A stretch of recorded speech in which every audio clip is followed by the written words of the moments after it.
इस पसीने में दवाली के लोगों की, दवाली के लिए भविष्य में जो हम संघर्ष की गाथा लिख रहे हैं उसकी महक आती है। और निश्चित तौर पर आज दवाली के प्रत्येक गांव से, शहर के हर वार्ड से हजारों लोग अपनी दिल की इच्छा से यहाँ पधारे। सभी रिकॉर्ड टूट गए। भारी संख्या के अंदर, मैं मानता हूँ कि हरियाणा के अंदर ही सबसे बड़ी संख्या के अंदर अगर नॉमिनेशन की सभा हुई होगी तो ये आज का दिन था। शहर के एक कोने से जो बड़ा काफिला शुरू हुआ और जहां तक विराम पीछे तक लोग थे, जहां तक नजर जा रही थी, तिल डलने की भी जगह नहीं थी। ये गवाह है इस बात का कि दवाली हम भारी अंतर से जीत रहे हैं। 3 मुद्दों पर चुनाव लड़ रहे हैं। मुद्दा है कि किसान के खेत में खरीफ चैनल के माध्यम से पानी लेकर के आना, दवाली के कोने कोने तक पानी को पहुंचाना। मुद्दा है कि नशे का खात्मा करना। मुद्दा है कि एजुकेशन, लाइब्रेरीज बनवाना, स्पोर्ट्स में अव्वल दवाली को लेकर के जाना, गरीब लोगों के सिर पर छत हो, उनको मकान और उनकी रजिस्ट्री मिले। मुद्दे अनेक हैं।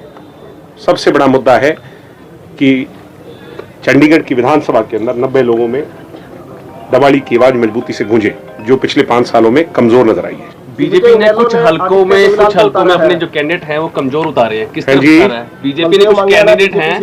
अच्छा, हो गया ना, मैं उनको बधाई दूंगा, मैं सभी को बधाई दूंगा। मैं एक बार जैन सभा के मंदिर में गया था तो उन्होंने कहा था कि ये लड़ाई नहीं है, ये भी एक खेल है, प्रतिस्पर्धा है।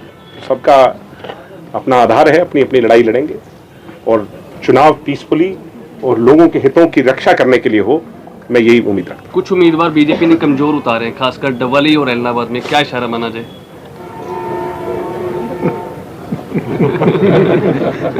सेटिंग मार रहे हैं। आप ये बात क्यों कह रहे हैं? इसका मतलब आपको पता ही है और जो देख रहे हैं उनको भी पता है। किनसे सेटिंग चल रही है? जनता बहुत जागरूक है। अभय सिंह चौटाला अपनी टिकटों का बंटवारा, गठबंधन का फैसला, ये दिल्ली की बीजेपी की टॉप लीडरशिप के हाथ पे करते हैं। तो मुझे इससे ज्यादा कुछ नहीं कहना। सब चुनाव लड़े, जनता सब जानती है। आपके चाचा कह रहे हैं कि दिग्विजय तो हार की दुकान है। कोई बात नहीं, मैं मेरे चाचा के खिलाफ फिर भी कुछ नहीं कहूंगा। मेरे चाचा, मैं जैसा कह रहा था कि आजकल रात को बेड पे 3 फुट हवा में सोते हैं। कार्यकर्ता जो हैं उनके इर्द गिर्द रहने वाले, वो उनको खूब हवा देते हैं और वो उस हवा से बहुत ज्यादा हवा में है, थोड़े दिनों में निकल जाएगी, औंधे मुंह गिरेंगे। दवाली में चौधरी जीत के बाद भागीदारी किनसे रहेगी? ये भागीदारी की बात ही क्यों होती है? भागीदारी हमारी रहेगी, सबकी, किसान और कमेरे की रहेगी। बार बार ये क्यों?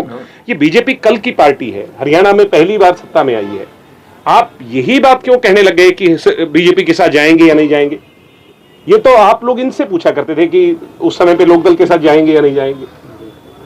10 साल में इनका कोई आधार नहीं है, सिर्फ मोदी जी के नाम पर राष्ट्रीय स्तर पर ये लोग जीत करके आए हैं।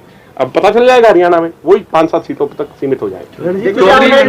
चौधरी रणजीत सिंह चौटाला ने आपको डबली में समर्थन दिया है, उनके पोते भी आपके साथ। चौधरी रणजीत सिंह चौटाला चौधरी देवीलाल जी का खून है, उनके बेटे हैं, राजनीतिक तौर पर बहुत जागरूक हैं और बहुत समझदारी से पिछली बार भी वो जीत करके गए और अपने क्षेत्र की उन्होंने सेवा की और इस बार भी वो बड़े अंतर से जीतने जा रहे हैं।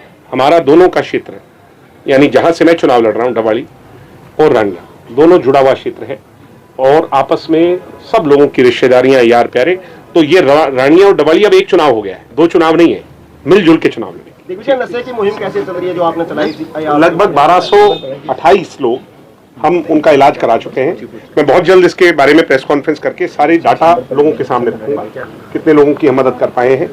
और अब क्योंकि मैंने जैसा कहा था कि हम 1 महीने में सिर्फ इतने लोगों की ही हेल्प कर पाएंगे, वो संख्या उससे ज्यादा पहुंच चुकी है, तो हमें नए लोगों को एनरोल करने के लिए कुछ समय लगेगा। दिग्विजय, चौधरी रणजीत सिंह जेजेपी के सिंबल पर लड़ेंगे? नहीं, चौधरी रणजीत सिंह इंडिपेंडेंट चुनाव लड़ेंगे और जननायक जनता पार्टी का समर्थन पूरी तौर पर उन्हें रहेगा।